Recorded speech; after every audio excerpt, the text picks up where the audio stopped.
Alhamdulillahi Rabbil Alamin hamda yuwafi ni'amahu wa yukafi'u mazidah. Ya Rabbana lakal hamdu kama yanbaghi li jalali wajhikal karim wa azimi sultanik. Allahumma salli wa sallim ala sayyidina Muhammad wa ala ali Muhammad. Walhamdulillahi Rabbil Alamin. Alhamdulillah ibu yang dirahmati dan diberkahi oleh Allah Subhanahu wa taala. Pertama sekali mari kita bersyukur kepada Allah Subhanahu wa taala. Alhamdulillah hari ini kita masih diberikan oleh Allah Subhanahu wa taala nikmat iman, nikmat Islam, nikmat kesehatan dan kesempatan. Kita bermohon kepada Allah Subhanahu wa taala semoga dari seluruh nikmat yang Allah berikan kepada kita menjadikan kita hamba yang bertakwa di sisi Allah Subhanahu wa taala. Selanjutnya tak lupa pula kita bersolawat kepada junjungan kita Nabi besar Muhammad sallallahu alaihi wasallam. Allahumma salli wa sallim ala sayyidina Muhammad wa ala ali Muhammad. Semoga dengan kita selalu memperbanyak selawat kepada baginda Rasulullah sallallahu alaihi wasallam. Kiranya kita layak dan berhak mendapatkan syafaat dari beliau. Amin ya rabbal alamin. Alhamdulillah ibu semuanya, terakhir sampai bab 1 sudah masuk atau belum? Atau masih mukadimah? Sudah Ustaz. Sudah bab 1 ibu ya? Iya.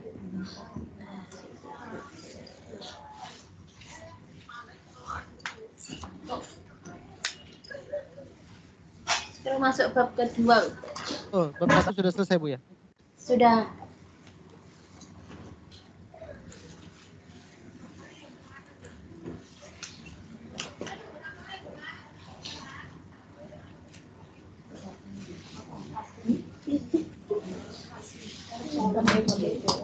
Atau yang pertama baru mukadimah, bab pertamanya belum? Sudah sampai.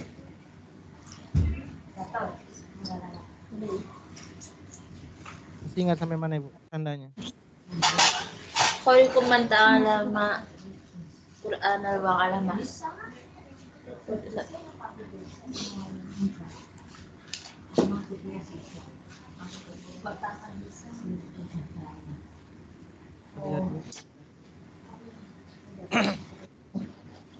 Sebaik-baik kamu semua adalah orang yang mempelajari Al-Quran dan mengajarkannya. Itu. Ya, berarti sudah habis ibu bab pertama. Kita masuk ke bab kedua. A'udzu billahi minasyaitonir rajim. Bismillahirrahmanirrahim. Al-babus tsani, bab yang kedua. Ini bab kedua dan bab ketiga dia masih membahas tentang keutamaan bagaimana orang-orang yang berinteraksi kepada Al-Quran, fadilah belajar dan mengajarkan Al-Quran. Maka pada bab kedua ini, al-babus tsani, bab yang kedua, fi tarjihil qiraati wal qari'i ala ghairihima. Itu menerangkan tentang apa kelebihan atau keunggulan orang yang membaca Al-Quran dan membaca Al-Quran atas lainnya. Maka yang pertama, Thabata an Abi Mas'udin al-Ansari al-Badri radhiyallahu anhu an Rasulillah sallallahu alaihi wasallam. Qal ya ummul qauma aqra'uhum li kitabillahi ta'ala. Telah tetap riwayat dari Sayyidina Abi Mas'ud al-Ansari al-Badri radhiyallahu anhu dari Rasulullah sallallahu alaihi wasallam, beliau telah bersabda, orang yang boleh menjadi imam suatu kelompok, maksud kata imam di sini ya ummul qauma, bisa imam dalam sholat, bisa imam dalam pemimpin, baik pemimpin lingkungan, pemimpin daerah, mau presiden, gubernur, bupati. Maka di sini pada zaman baginda Rasulullah, bagaimana cara menentukan orang-orang yang akan diangkat menjadi pemimpin, baik pemimpin dalam sholat. Maka syaratnya adalah ya ummul qauma aqra'uhum li kitabillahi ta'ala. Orang yang boleh menjadi imam suatu kelompok adalah orang yang paling fasih membaca di antara mereka kepada kitab Al-Quran. Jadi kalau zaman baginda Rasulullah dahulu ya, syarat menjadi pemimpin harus dilihat dari Qurannya. Bahkan yang sebelumnya kita bahas, ketika terjadi perang Badar, bagaimana cara orang ingin memasukkan ke dalam liang lahat, menguburkannya, maka orang yang paling banyak hafalannya itu yang pertama dimasukkan ke dalam kubur. Di zaman baginda Rasulullah itu orang yang ahli Quran menjadi tolak ukur, menjadi perhitungan. Kalau zaman sekarang ada nggak syarat menjadi pemimpin itu harus bisa mengaji? Tidak ada. Yang penting banyak duit atau apa semuanya. Pandai pendekatan, ada serangan pajar, nah, itu udah bisa jadi pemimpin. Nah, kenapa? Syaratnya harus Al-Quran. Diharapkan para pemimpin itu agar ketika menentukan suatu peraturan sesuai dengan hukum-hukum Al-Quran. Maka nanti untuk berikutnya Ibu, walaupun itu belum jadi tolak ukur, contoh menentukan seorang pemimpin, maka ibu-ibu boleh, contoh ada 3 nih calon presiden. Kira-kira mana yang paling bagus baca Qurannya, mana yang lebih dekat ke agama. Bukan yang, wah ini banyak pengikutnya. Ya, jangan jadi tolak ukur banyak pengikutnya. Mana yang kira-kira betul-betul dia dekat ke Allah Subhanahu wa taala. Karena orang yang dekat kepada Allah Subhanahu wa taala pasti dia akan takut ketika dia melakukan kesalahan ketika menjalankan suatu aturan-aturan di dalam menentukan kebijakan. Maka salah satunya juga di sini tadi kalau adalah pemimpin bisa bupati, bisa gubernur, bisa presiden atau menjadi imam dalam sholat. Biasanya kalau di kampung-kampung syarat menjadi imam tuh tuanya karena dia sudah tua atau karena bacaannya, Bu? Tua. Masih muda lagi atau belum menikah lagi nggak boleh jadi imam. Yang tua tadi baca Quran sudah batuk-batuk, nafasnya sudah putus-putus. Tapi karena alasan dia sudah dituakan, maka dia jadi imam. Maka syarat untuk menjadi imam juga dalam sholat, salah satunya syaratnya adalah siapa yang paling baik tentang Qurannya. Maka ini hadis yang diriwayatkan oleh Imam Muslim. Di riwayat lain ada hadis yang lebih panjang lagi. Hadisnya sama. Hadis yang diriwayatkan oleh At-Tirmizi nomor 218. Haddatsana Hannad, haddatsana Abu Muawiyah anil A'mash qal wa haddatsana Mahmud bin Ghailan haddatsana Abu Muawiyah Abdullah bin Umair an anil A'mash an Ismail bin Raja Az-Zubaidi an Ausi. Saya langsung ke inti hadisnya saja. Ya, ini sama bunyinya. Ya ummul qauma aqra'uhum li kitabillah fa in kanu fil qira'ati sawa fa'alamuhum bis sunnati fa in kanu bis sunnati sawa. Jadi syarat menjadi seorang pemimpin Ibu, baik pemimpin dalam sholat, baik pemimpin dalam suatu kaum atau kelompok. Syarat yang pertama tadi dikatakan adalah yang paling berhak untuk menjadi imam atau jadi pemimpin pada suatu kaum adalah yang paling bagus dalam membaca Al-Qur'annya. Nah, bagaimana kalau seandainya baca Qur'annya bagus? Ini sama-sama bagus. Iramanya bagus. Hafalannya juga sama bagus. Bacaannya sama-sama tidak ada salah. Nah, siapa yang berhak lagi menjadi imam ketika seperti itu dari segi kualitas Qur'annya sama? Maka lanjutan hadisnya. Fa'alamu bis sunnati fa in kanu fis sunnati sawa. Jika mereka sama dalam membaca, maka yang paling paham dalam sunnah. Oh, Qur'annya sudah sama kualitasnya. Bagaimana lagi tentang sunnahnya? Mana yang paling banyak hafal hadisnya? Mana yang paling mengamalkan hadis? Kalau sudah nampak perbedaan, maka yang paling banyak yang hak menjadi pemimpin. Tapi kalau seandainya tetap sama, kualitas Qur'annya sama, kemudian kualitas masalah sunnah atau hafalan hadisnya sama, pengamalan hadisnya sama, maka bagaimana cara menentukan lagi dia jadi seorang pemimpin? Faqadamuhum hijratan fa in kanu fil hijrati sawa. Maka kalau seandainya sama, maka bagaimana cara menentukannya? Jika mereka sama dalam sunnah, maka yang paling dahulu hijrah. Kalau dalam sekarang ada tidak hijrah lagi? Ada, tapi sedikit. Hijrah sekarang tidak seperti hijrah. Tetap ada hijrah, tapi konsepnya berbeda zaman sekarang. Maka maksud hijrah di sini kalau dikondisikan dengan kondisi sekarang, contoh kualitas Qur'annya sama, kualitas hadisnya sama. Maka siapa kalau dalam zaman dulu siapa yang dahulu hijrah? Kalau zaman sekarang siapa yang lebih awal belajarnya, Bu? Contoh Bu Erna mau diangkat jadi pemimpin ketua pengajian. Dia sudah pimpin apa? Yang ada di sana. Makan. Contoh ya Bu Sutin contohnya. Kualitas ngajinya sama. Kualitas sunnahnya sama. Gimana lagi cara menentukan?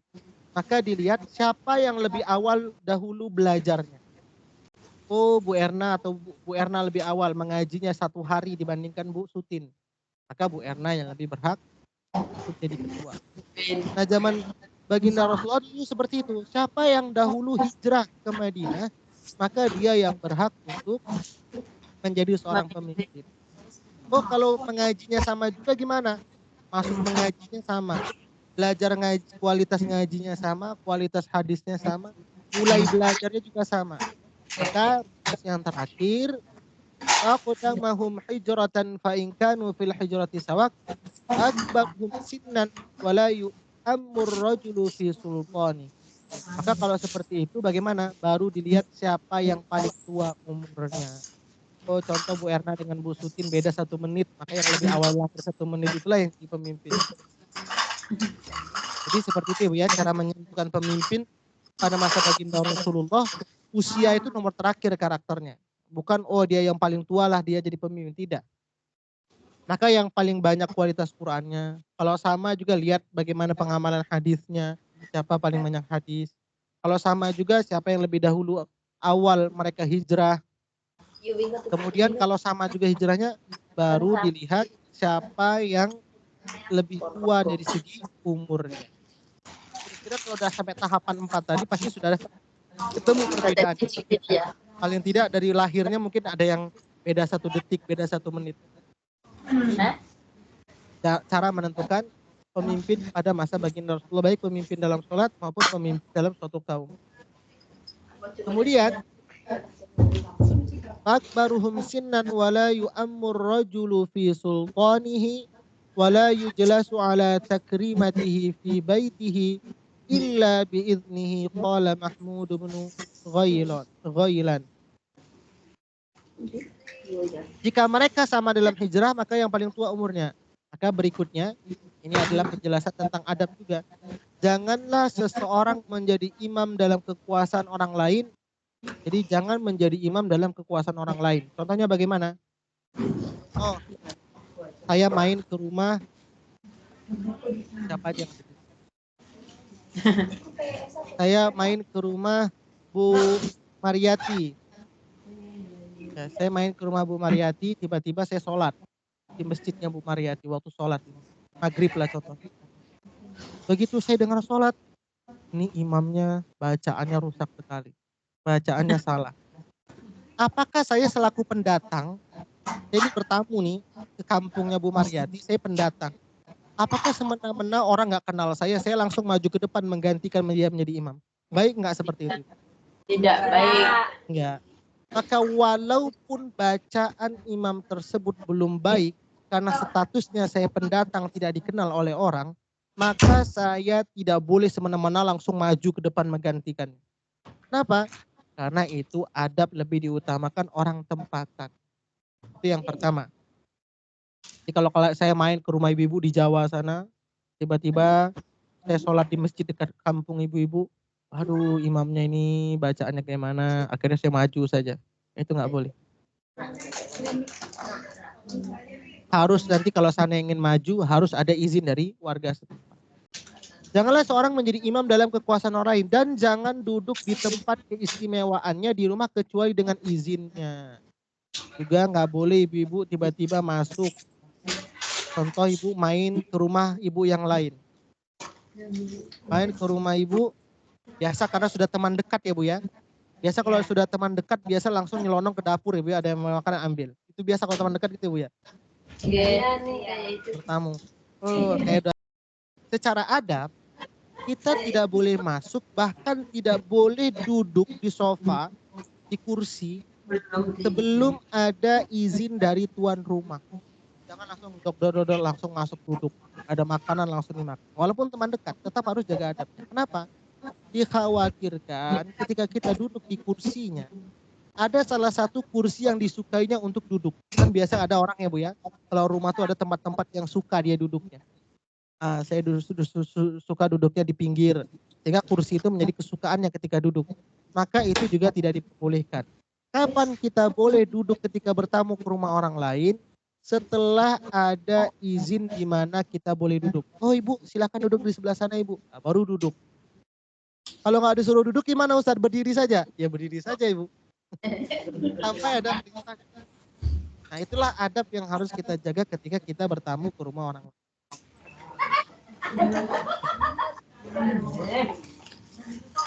Jadi, dan janganlah duduk di tempat keistimewaannya di rumahnya kecuali dengan izinnya. Maka Mahmud bin Ghailan berkata, Ibnu Nuaim menyebutkan dalam hadisnya yang paling tua umurnya. Ini tadi dalam hadis di atas, kalau jadi pemimpin, maka salah satu syaratnya yang paling tua umurnya. Maka dalam riwayat yang lain juga dikatakan, yang paling berhak, nih riwayat yang lain, untuk menjadi imam adalah yang paling bagus dalam membaca Al-Quran dan yang paling paham sunnah. Mereka juga berkata pemilik rumah berhak untuk menjadi imam. Nah, contoh, saya bertamu ke rumah ibu-ibu, tiba-tiba sholat maghrib, sholat isyanya di rumah ibu, ada suami. Apakah kira-kira saya langsung karena guru ngaji ibu-ibu langsung berhak jadi imam di rumah ibu-ibu? Tidak. Tidak. Siapa yang lebih berhak? Suami. Karena statusnya saya tamu. Kecuali kalau tuan rumah sudah memberikan izin. Sebagian mereka berkata jika pemilik rumah memberikan izin kepada yang lain, maka berhak untuk menjadi imam. Walaupun ini ahli, contoh guru ngajinya datang. Tapi jangan semena-mena kita langsung maju ke depan. Harus ada izin dari tuan rumah baru kita boleh menjadi imam ketika sholat di rumah. Kenapa? Karena yang punya rumah itu berhak memiliki kekuasaan atas rumahnya. Jadi kita nggak boleh langsung maju saja. Sebagian mereka berkata jika pemilik rumah memberikan izin kepada yang lain maka tidak mengapa sholat bersamanya. Namun sebagian yang lain memakruhkannya. Mereka mengatakan yang sunnah adalah orang pemilik rumah menjadi imam. Imam Ahmad bin Hanbal berkata, sabda Rasulullah SAW, janganlah seorang menjadi imam di kalangan kekuasaan orang lain dan jangan duduk di tempat keistimewaan di rumahnya kecuali dengan izinnya. Kecuali jangan tuan rumah sudah ngomong, Bu, anggap saja rumahnya rumah sendiri, terserah nih mau tidur di mana.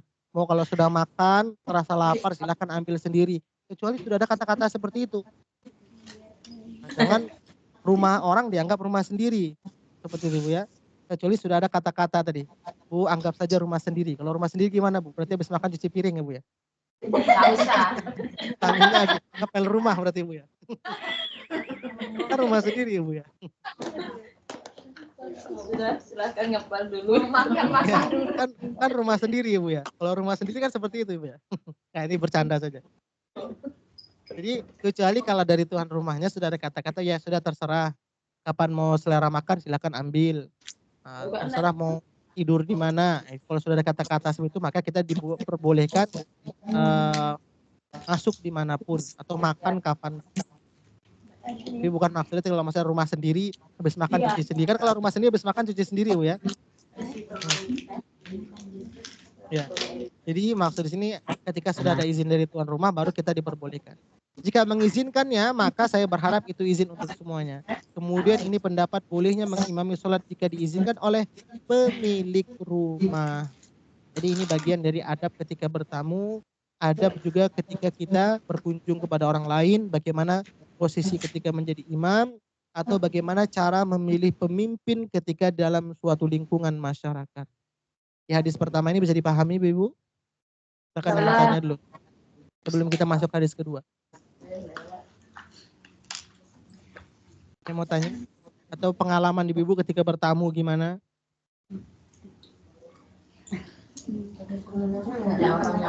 Gak ada diizinkan, tiba-tiba yang di meja makan dihabiskan semua tanpa ada izin. Ada. Pura-puranya malu, Ustaz. Pura-puranya malu, Ustaz.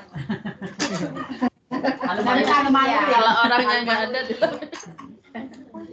Kadang kan kalau biasa teman dekat gitu Bu ya, kalau sudah teman biasa ngobrol itu ya kadang ya udah biasa aja dianggap kayak rumah sendiri gitu. Maka kita juga tetap harus menjaga adab. Kalau digituin malah bingung loh Ustaz, mau ngapain gitu dibebasin malah bingung Ustaz. Ngepel. Udah gitu rumahnya gede kesana ke situ. Halaman ya. Rumahnya orang kaya, aku malah bingung. Nah itu hadis yang pertama tentang bagaimana adab yang harus kita perhatikan. Karena kita belajar adab. Jangan sesudah mengaji, ibu-ibu ini sudah belajar mengaji, tapi nanti masih pilih pemimpinnya yang jauh sama Allah, jangan seperti itu lagi. Atau ketika bertamu ke orang lain, adabnya tidak terjaga, maka juga harus diperhatikan. Kemudian yang berikutnya, wa ibn Abbas radhiyallahu anhuma qala kana al-Qur'ana ashab majlisi Umar radhiyallahu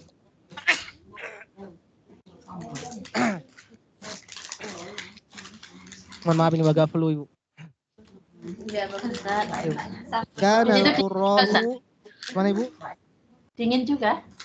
Ya lagi memang kurang sehat karena bolak-balik ke rumah sakit Ibu jenguk nenek. Jadi kurang sehat setiap hari. Sudah kesehatan dokter. Neneknya yang Ya, ada pendarahan di kepala Ibu. Jadi kemarin lupa ingatan. Nenek. Sudah dibawa pulang, Ustaz? Sudah, tadi malam bawa pulang Ibu, tapi masih nanti rawat jalan lagi hari Senin, Selasa balik ke sana lagi.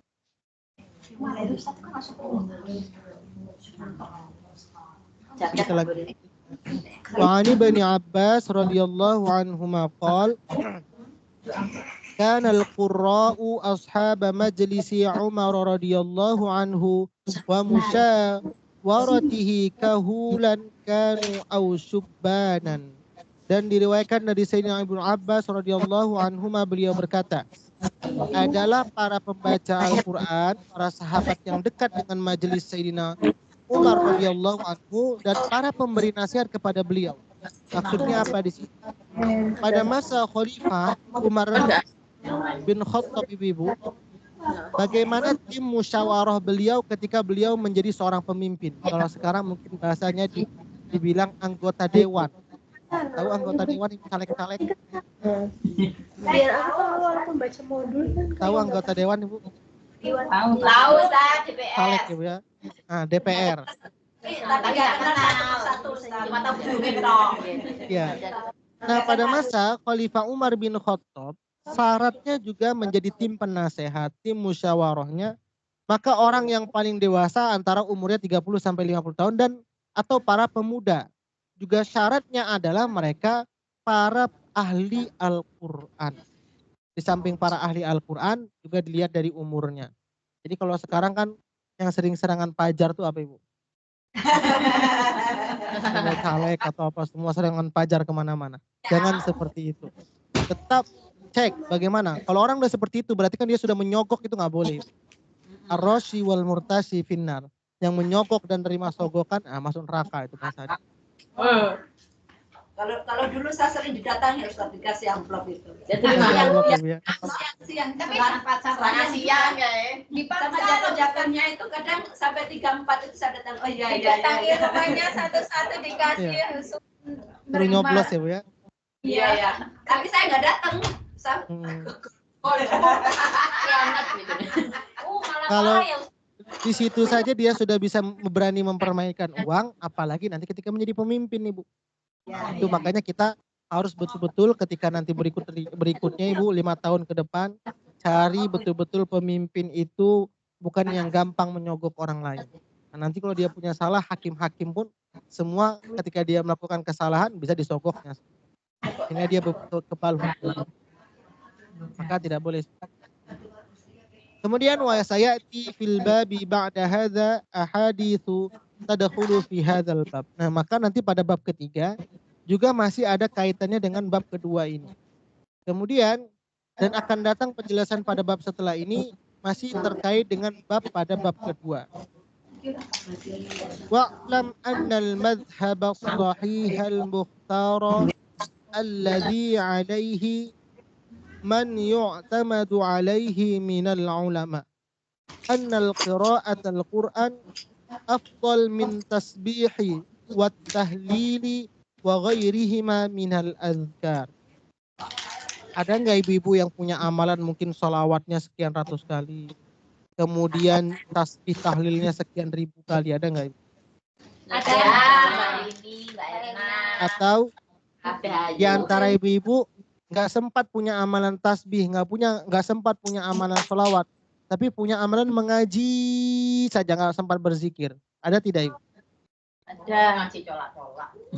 Kira-kira ketika punya teman yang punya amalannya tahlil, tasbih, sedangkan ibu punya amalannya Quran, waduh saya sibuk baca Quran tapi nggak sempat nih kayak ibu itu punya zikir atau punya tasbihnya sampai 1000 kali, 500 kali. Apakah ibu merasa kecil hati? Tidak. Kenapa? Karena dalam hadis dikatakan annal qira'atal Qur'an afdal.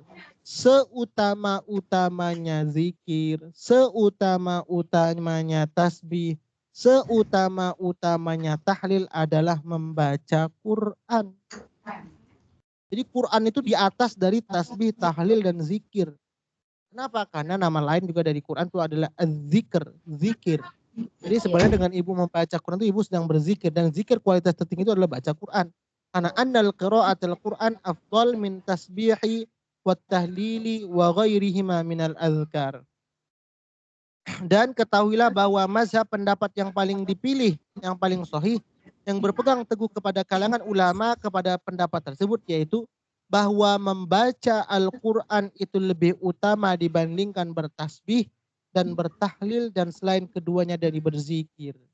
Jadi nggak apa-apa, berzikir tetap baik ibu. Tapi ketika ibu punya amalan baca Quran, lihat punya temannya punya tasbih 100 kali, 200 kali. Ibu jangan merasa kecil hati. Kenapa? Karena sebenarnya derajat Quran itu jauh lebih tinggi. Seperti itu ibu. Kemudian, waqad tadhaharatil adillatu ala dzalik. Dan sungguh telah sangat jelas dalil-dalil mengenai hal itu.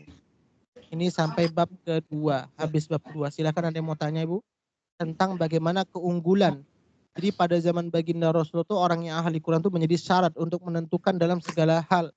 Sampai masuk liang lahat kubur pun orang yang ahli Quran dulu didahulukan.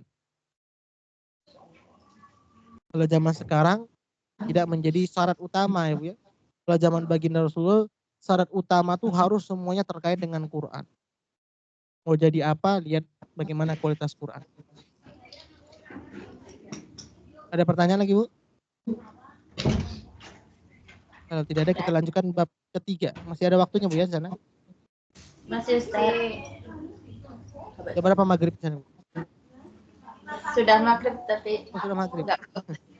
Jam sampai Saya lanjutkan sedikit Bu. Al-babus salis, bab yang ketiga. Fi ikrami ahlil, ini sudah ada ya PDF ya Bu ya? Bab ketiga sudah punya semua ibu-ibu? Sudah Bu ya. Bab yang ketiga.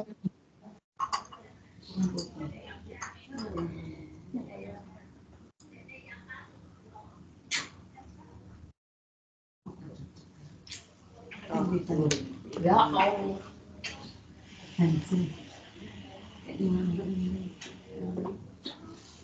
Bab yang ketiga. Fi ikrami ahlil Qur'ani wan nahyi an idzaihim.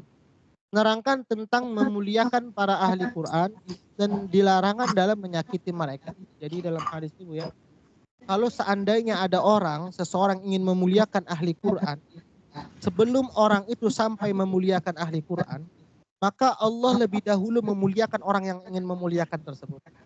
Begitulah sangat tinggi derajat orang-orang yang ahli Quran. Ahli Quran di sini apa? Apakah membaca? Tidak. Membaca, memahami dan mengamalkan dalam kehidupan. Kemudian apabila ada orang yang ingin menyakiti ahli Quran, si A, si B ahli Quran, si A ingin menyakiti ahli Quran si B. Maka sebelum si A ini sampai kepada si B, maka Allah lebih dahulu akan memberikan ganjaran kepada orang yang ingin menyakitinya. Maka inilah bagaimana Allah menjaga orang-orang yang ahli Quran. Itu kalamullah dijaga. Kenapa? Karena mereka memelihara bagaimana Quran terjaga sampai hari kiamat. Bayangkan Ibu, kalau tentara, polisi, ketika mereka menjaga kedaulatan negara agar damai, kira-kira negara memberikan ganjaran juga kepada mereka tidak Ibu? Memberikan. Ya, berikan jaminan pensiun, rumah dinas, diberikan gaji, diberikan kehormatan, jabatan dinaikkan. Kenapa? Karena tugas mereka menjaga bagaimana negara ini agar damai. Nah, negara saja memberikan balasan hadiah atau gaji kepada orang yang menjaga agar negara ini damai, apalagi orang yang menjaga kalamullah agar tetap kalamullah itu terjaga sampai hari kiamat. Maka Allah juga akan pelihara mereka, Allah juga akan jaga mereka. Bagaimana? Allah berfirman dalam surah Al-Hajj ayat 32. Qala Allah Ta'ala, "Wa man yu'azzim sya'airallahi fa innaha min taqwal qulub." Allah Ta'ala berfirman, dan barang siapa yang mengagungkan syiar-syiar Allah, maka sungguh itu timbul dari ketakwaan hati. Maka maksud di sini adalah barang siapa yang mengagungkan orang-orang yang mensyiarkan agama Allah. Apakah yang dikatakan mensyiarkan agama Allah itu cukup ustadz saja atau kiai saja, Bu? Tidak. Orang yang tidak mencegah seorang kiai, ustadz berceramah atau orang yang mendukung dakwahnya itu juga bagian dari syiar. Jadi orang contoh nih mau buat tablik akbar, saya nggak bisa ngajar, tapi saya mau bantu tenaga, saya buat podiumnya, saya bantu susun kursi, itu juga bagian dari syiar. Saya menjaga keamanan agar tidak ada kerusuhan. Itu juga bagian dari syiar. Kenapa? Terkadang ada orang yang buat kajian-kajian tapi rusuh ya Bu ya. Ribut atau diusir. Nah itu juga bagian mencegah dari syiar Allah. Maka nggak boleh seperti itu.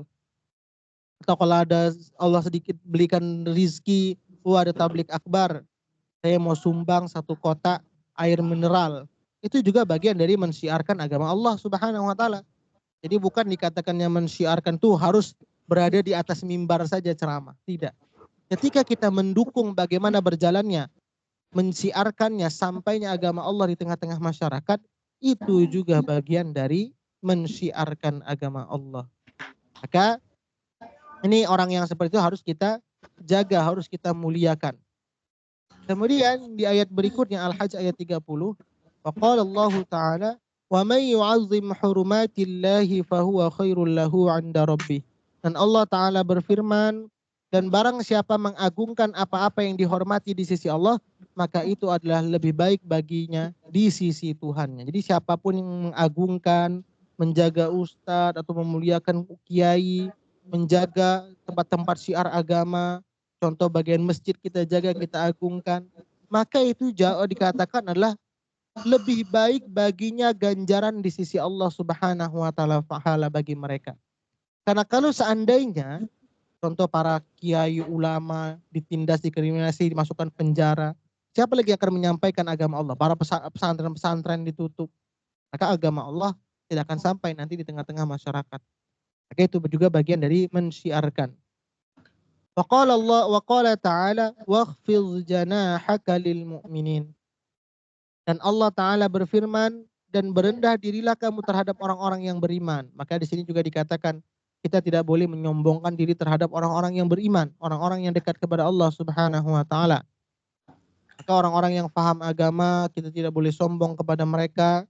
Kenapa? Karena salah satu ciri-ciri orang yang beriman itu, mereka merendahkan diri terhadap orang-orang yang dekat kepada Allah Subhanahu wa Ta'ala.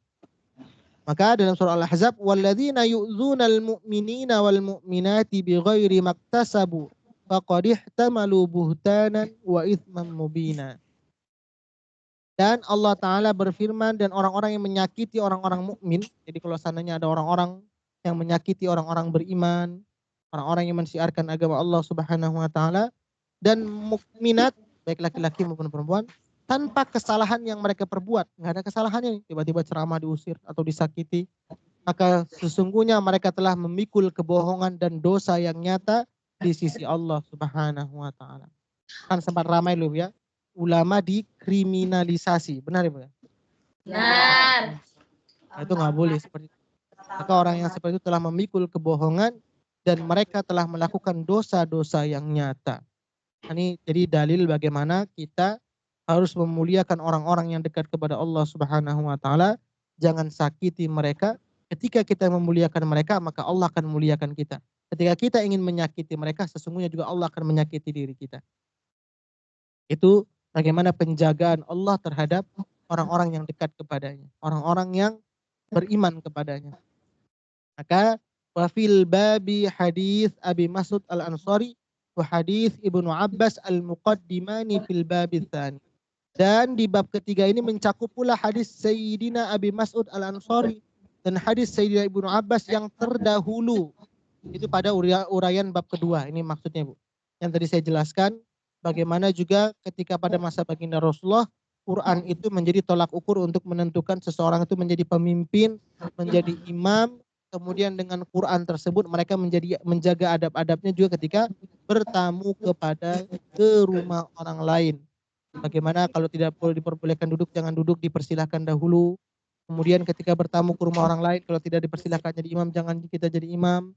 Kemudian ketika sudah ada izin, baru kita diperbolehkan. Itu penjelasan pada bab kedua. Kemudian wa'an Abi Musa al-Ash'ari radhiyallahu anhu qala, dan diriwayatkan dari Sayyidina Abi Musa al-Ash'ari radhiyallahu anhu, beliau berkata, qala Rasulullah sallallahu alaihi wasallam, min ijlalillahi ta'ala ikrama dzsyaibatil muslim. Rasulullah sallallahu alaihi wasallam bersabda, sesungguhnya termasuk mengagungkan Allah yaitu memuliakan orang-orang yang telah beruban yang beragama Islam. Jadi bagaimana lagi cara memuliakan? Siapa saja yang berhak dimuliakan? Yang pertama, orang tua. Di sini maksud beruban di sini adalah orang tua. Orang tua, ketika ada orang tua yang beriman, itu harus dimuliakan. Contoh ketemu orang tua. Biasanya kalau orang tua yang taat kepada Allah itu, Bu, ketemu mereka akan menceritakan bagaimana ketaatan mereka ketika muda. Maka itu menjadi nasihat.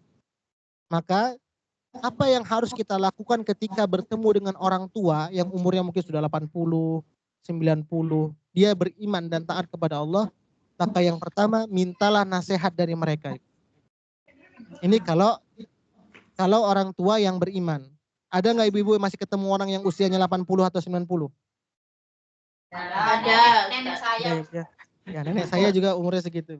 9 majikan, Pak. Majikan. Ya, jadi, atau orang-orang yang usianya sudah tua dan ketika dia masih mudanya orang yang soleh atau solehah, Ibu. Maka ketika kita bertemu dengan orang seperti itu, mintalah nasihat kepada mereka. Kenapa? Karena perjalanan hidup mereka itu banyak kebaikan dan keberkahan. Bagaimana mereka kok bisa sampai akhir tua seperti itu istiqomah dalam hal ketaatan. Pasti dia akan ceritakan. Saya pada masa usia seperti kalian tuh saya sudah hafal Quran sekian, rajin ikut pengajian, belajar ini, belajar itu. Sehingga pengalaman kebaikannya dia sampaikan. Tapi biasanya Ibu ya, kalau orang tua yang dia tidak taat, ketika masa tuanya, dia kan biasa orang tua tuh suka menceritakan masa lalunya Bu ya. Benar Ibu? Iya Bu ya. Masa lalunya pasti diceritakannya itu. Itu kebiasaan orang tua. Maka biasanya orang tua kalau dia tidak taat akan menceritakan, saya tuh pada usia segini, ada mungkin yang masih di penjara, saya masih di penjara mabuk, sehingga dia cerita kejelekannya. Maka yang seperti itu tidak baik untuk ditiru. Maka kalau kita bertemu dengan orang tua yang taat kepada Allah Subhanahu wa taala, yang pertama mintalah doa kepada mereka karena banyak keberkahan yang mereka sudah lakukan. Karena orang yang dikatakan yang baik itu apa? Tola umuruhu wa hasuna amaluhu. Ketika ditanya kepada baginda Rasulullah, siapakah orang yang paling baik di antara kalian? Panjang umurnya dan banyak kebaikannya. Maka pertama, minta nasihat dan minta doa kepada mereka. Itu yang pertama yang harus kita muliakan. Yang kedua, wahamilil Quran ghairil ghali fihi wal jafi anhu. Dan yang kedua, siapa yang harus dimuliakan? Yaitu pengemban Al-Quran yang tidak berlebih-lebihan serta melampaui batas terhadap Al-Quran.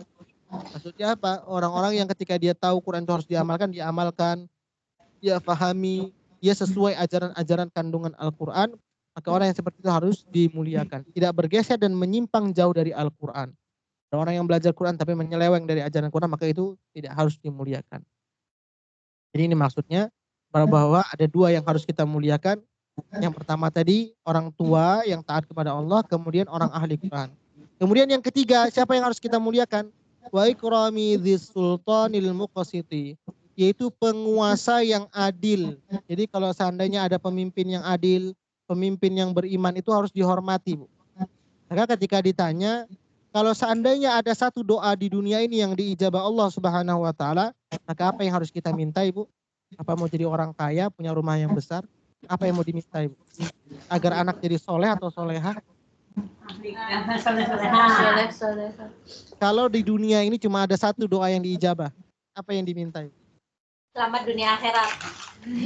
Maka dikatakan, kalau seandainya ada satu doa ini yang diijabah, maka mintalah pemimpin yang adil. Nah itu ya. Karena kalau pemimpin sudah adil, pasti banyak kebaikan. Tidak korupsi di sana sini, harga tidak mahal karena dia mikirkan masyarakat. Tapi kalau pemimpin yang nggak adil, masyarakat banyak yang tertindas, banyak yang dizolimi. Maka dikatakan dalam hadis, kalau pemimpin yang adil itu dirindukan oleh surga, dinaungi oleh surga, dirindukan oleh surga. Cepat kapanlah dia harus ke surga. Jadi surga itu merindukan pemimpin yang adil. Maka ibu-ibu kalau seandainya nih, dikasih jatah hanya satu doa yang diijabah, maka kita dianjurkan memintalah pemimpin yang adil. Kalau ibu minta doa untuk supaya anak jadi baik, itu hanya dampaknya untuk kita saja. Atau kita jadi orang kaya, untuk diri kita saja. Tapi kalau pemimpin yang adil, pemimpin yang baik, itu dampaknya bisa luas. Seperti itu, Bu, ya. Jadi kita dalam sholat juga dia anjurkan minta pemimpin yang baik. Agar pemimpin kita mungkin kalau belum baik, mudah-mudahan jadi baik. Kemudian wa'an Aisyah radhiyallahu anha qalat amarana Rasulullah sallallahu alaihi wasallam an nunazzilan nasa manazilahum. Dan diriwayatkan dari Siti Aisyah radhiyallahu anha, beliau berkata, Rasulullah sallallahu alaihi wasallam telah memerintahkan kami agar menempatkan manusia pada posisi mereka. Maksudnya bagaimana? Ya tadi, yang muda dihargai, yang tua dihormati. Jangan nanti mentang-mentang anak muda yang ngomong, alah masih bau kencur, nggak dihargai. Atau yang tua, alah sudah bau tanah, jangan gitu juga. Kata Sayyidah Aisyah, ketika kita berbicara bertemu kepada orang lain, kita harus pandai-pandai menyesuaikannya. Jangan ini mentang-mentang anak muda yang ngomong kita nggak mau dengar. Lah masih anak-anak lagi nggak usah lari dengar. Maka kita harus menghargainya. Kalau yang tua, ya kita juga tetap menghormatinya. Kalau sudah tuanya itu nggak harus didengar lagi, nggak zamannya lagi. Dia hidup zaman dulu, zaman sekarang sudah beda. Kita nggak boleh juga seperti itu. Jadi harus bisa menempatkan pada posisi kita masing-masing. Juga kalau kita sebagai masyarakat, sebagai rakyat ya harus menempatkan diri pada sebagai masyarakat. Seorang pemimpin juga harus menempatkan diri sebagai seorang pemimpin. Rawahu Abu Daud fi sunanihi wal Bazzar fi musnadihi.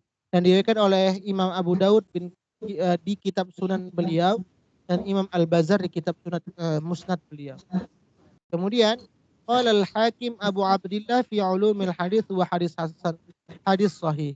Berkata Imam Al-Hakim Abu Abdillah dalam kitab Ulumul Hadis bahwa hadis di atas adalah hadis sahih.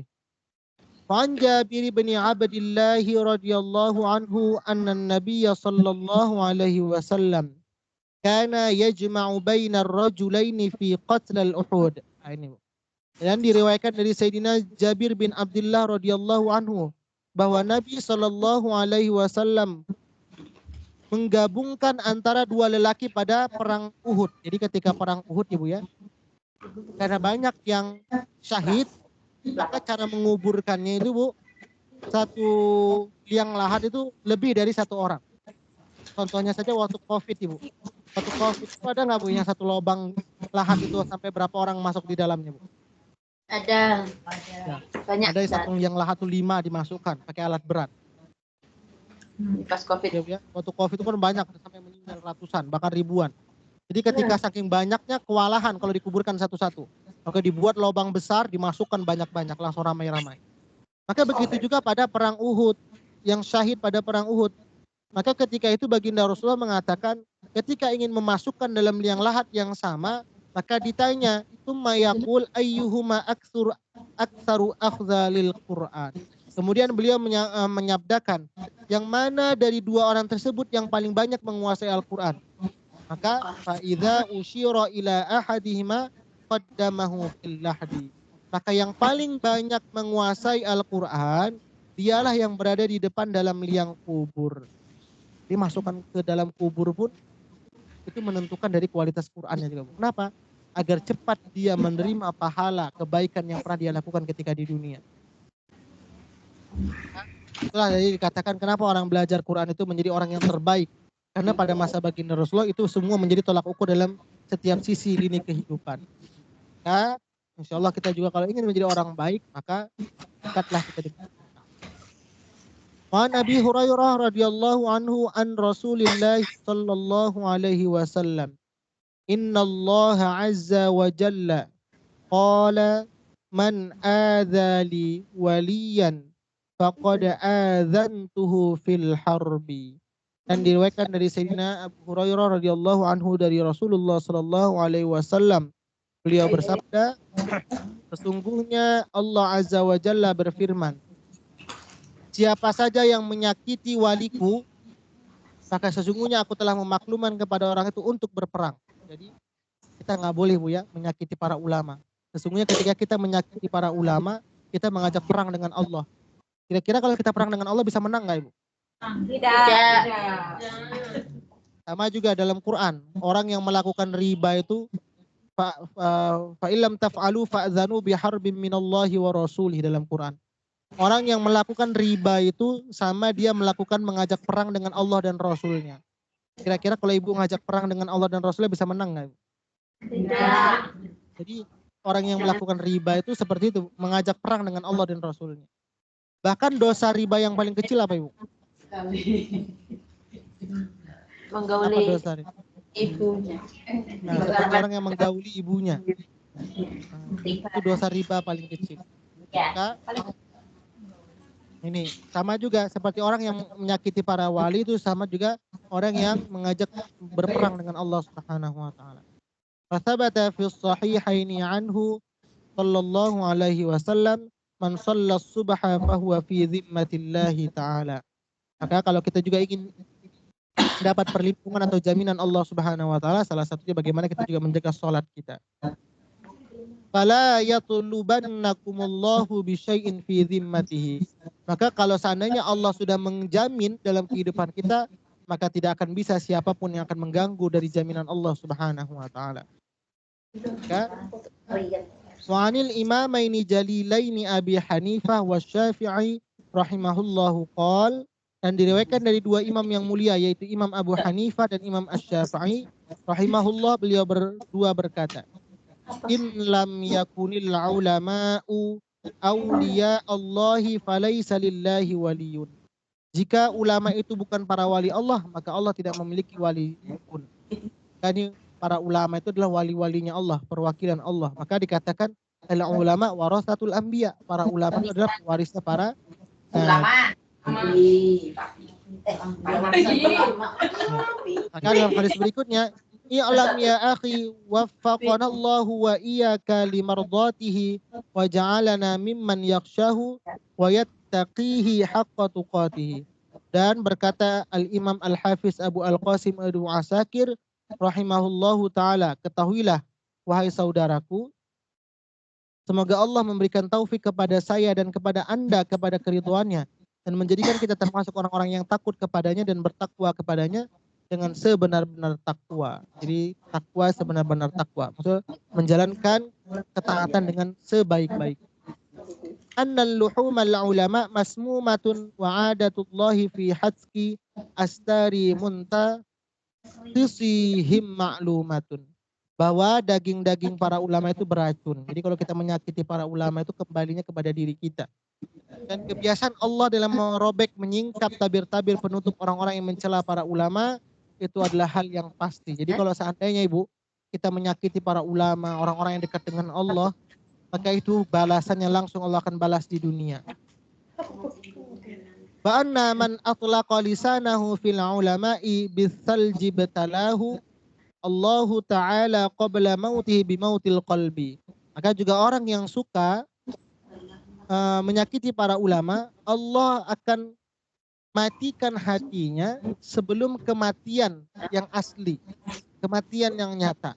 Kalau sudah kematian hati itu ketaatan apapun gak akan berlaku dalam orang tersebut ya. Seperti orang Yahudi dan Nasrani dimatikan hatinya, maka kebaikan apapun sudah gak masuk lagi. Maka orang yang suka menyakiti para ulama, Allah juga akan matikan hati mereka. Jadi susah menerima kebaikan. Maka falyahzaril ladzina yukhalifuna an amrihi an tusibahum fitnatun aw yusibahum adzabun alim.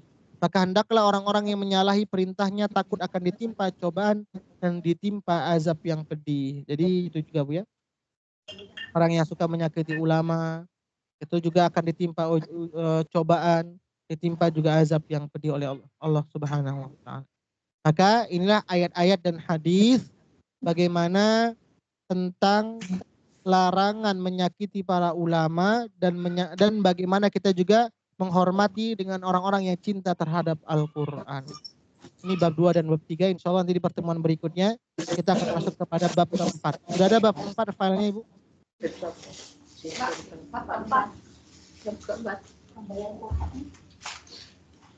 Silakan ada yang mau tanya bab kedua dan bab ketiga ini. Bisa dipahami Ibu? Insyaallah Ustaz. Kalau tidak ada yang tanya kita cukupkan ini. Sudah maghrib misalnya Bu ya? Iya Ustaz, sudah mau Isa. Sudah mau Isa ya? Belum, Ya kalau gitu. belum. Habis Kalau azan. ada pertanyaan Ibu? Habis azan. Ada pertanyaan nggak ada? Tanya, Ustaz, Iya Bu? tanya, mau bertanya. Ustaz, Ya boleh kalau boleh. kan nggak boleh menyakiti ulama. Terus kalau ada ulama yang menyakiti kita bagaimana? Iya. Berarti kan ulamanya tidak baik. Ulama itu adalah orang yang pasti yang tahu.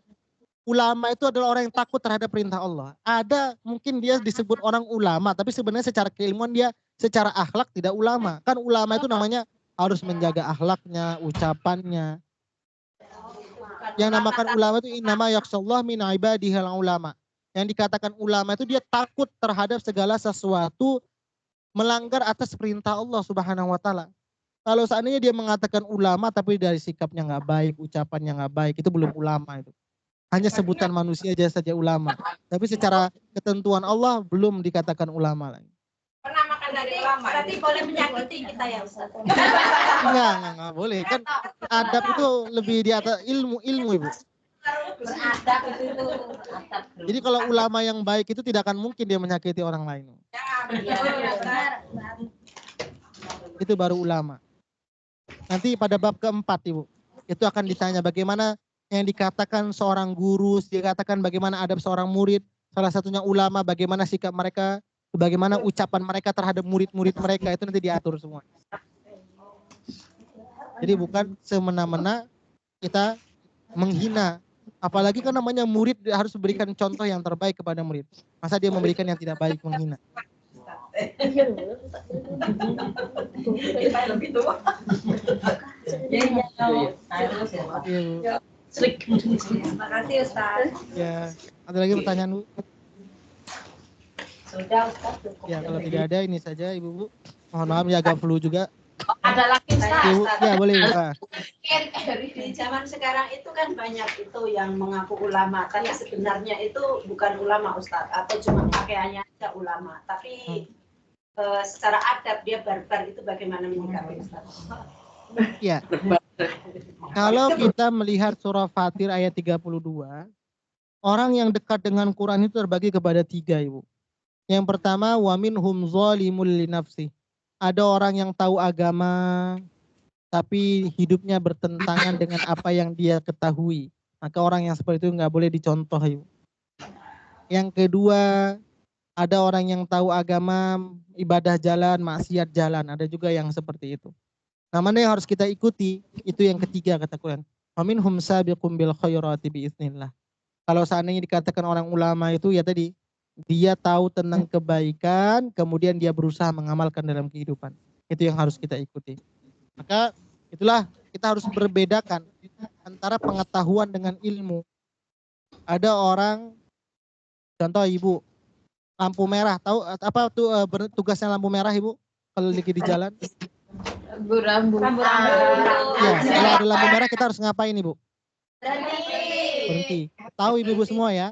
Warning. Tapi sewaktu-waktu ketika nggak ada orang, nggak ada kiri kanan yang jaga, ibu-ibu pernah lewat nggak? Nah, berarti itu kita harus membedakan antara ilmu dengan pengetahuan. Ibu kalau seandainya melanggar itu sebatas hanya tahu bahwa informasi lampu merah itu suruh berhenti. Tapi tidak menjadikan lampu merah itu menjadi ilmu. Kalau ilmu itu dia tunduk dan patuh kepada perintah. Jadi kan ada orang tahu nggak kalau orang tukang korupsi itu bahwa uang yang mereka ambil itu haram? Tahu pasti Bu ya, itu uang haram. Tapi karena mereka rakus, mereka ambil juga. Kalau ditanya, mereka tuh pendidikannya tinggi-tinggi. Nah, maka mereka hanya sebatas tahu tapi tidak menjadi ilmu. Makanya kita harus bedakan antara ilmu dengan pengetahuan. Kalau ilmu sekedar tahu. Makanya kalau pengetahuan hanya sekedar tahu. Tapi kalau yang namanya ilmu membuat mereka itu takut. Jadi yang namanya ulama itu Bu ya, pasti mereka menjaga diri mereka sendiri. Jadi bagaimana dengan ulama-ulama yang secara pakaian mereka seperti ulama. Tolak ukur ulama tidak jadi pakaian ya Bu ya. Nah, tidak dari jadi pakaian. Bagaimana tercermin akhlak dan ilmu dalam kehidupan mereka.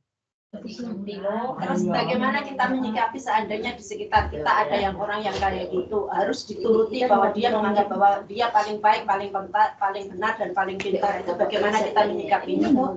Selain tidak diikuti gitu sayang. Ya sikap kita yang pertama, kalau memang ada kebaikannya kita ambil, kalau memang itu tidak baik untuk kita maka tidak kita ikuti.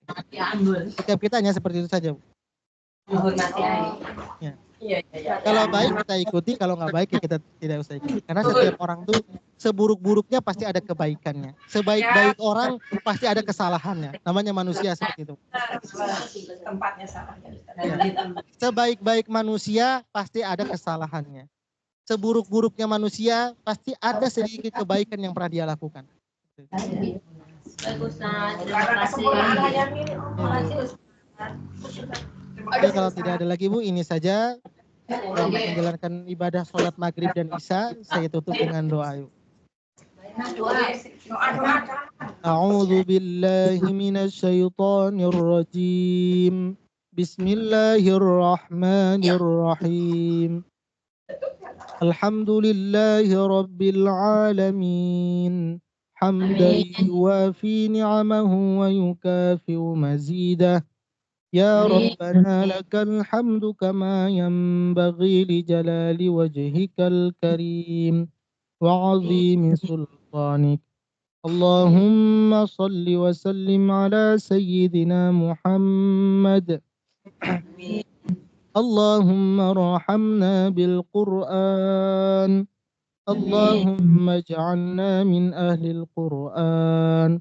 اللهم نور قلوبنا بالقرآن وزين أخلاقنا بالقرآن وادخلنا الجنة بالقرآن ونجنا من النار بالقرآن ربنا آتنا في الدنيا حسنة وفي الآخرة حسنة وقنا عذاب النار وصلى الله على سيدنا محمد وعلى آله وصحبه وسلم سبحان ربك رب العزة عما يصفون وسلام على المرسلين والحمد لله رب العالمين.